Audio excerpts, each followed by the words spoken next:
Hi, I'm Malcolm, the developer of Podcatcher. In my previous videos, I showed how to install and use the Watch app. Today I'm going to show you how to use the mobile app and the Watch app together. I've opened Podcatcher on both devices and you can see that the screens are identical. Also, I've turned on sync mode in settings and I'll show you that a bit later. The controls are laid out in a logical clockwise direction. So let's start by searching for tennis podcasts. So tennis. And if it doesn't recognize what you said, you can just edit it here, but tennis is correct. And here's a list of all of the tennis podcasts. And I can subscribe just by tapping on one. So let's tap on the top one. And I'm subscribed to it. And then right swipe to return to the home screen.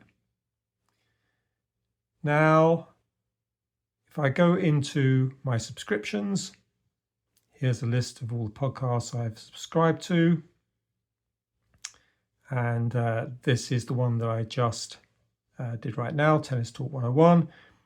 If I tap, then I'll get a list of all of the recent episodes. And if I want to download any of them, I can just tap and download it. I'll also get a message on the watch saying, do I want to download it there as well? I can say OK, and it's downloaded on both. Right swipe to return to the home screen. If I want to delete a subscription, then just long tap. Again, my list of subscriptions shown in red to remind me that I'm in delete mode, and I can tap any of these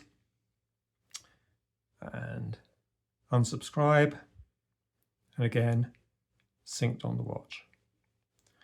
And right swipe to return to the home screen. Continuing around, here are the most recent episodes.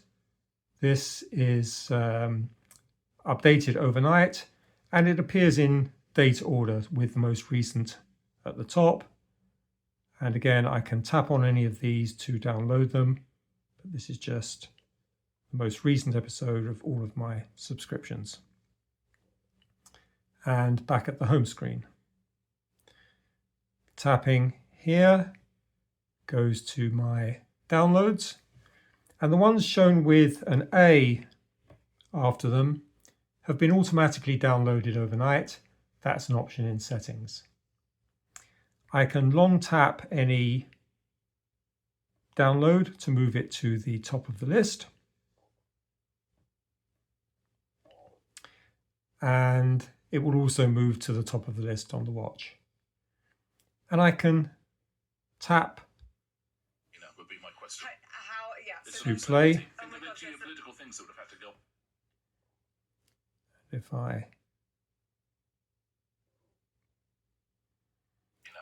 would be my question. It's an absurdity. You can see that the position has been synchronized. If I jump back or ahead, again, it will synchronize on the watch. And that works in reverse too. So if you play on the watch, it will sync to the phone. Now there's a cast option here, which will play your podcast to your Chromecast or Google Home device.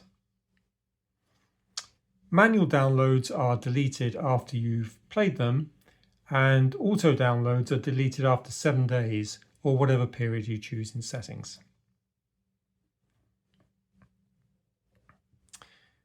Now, you probably won't need to manually delete downloads, but if you do, you can long tap the icon, and again, the list of downloads appearing in red to show we're in delete mode, and we can just tap any download to delete it, also delete it on the watch.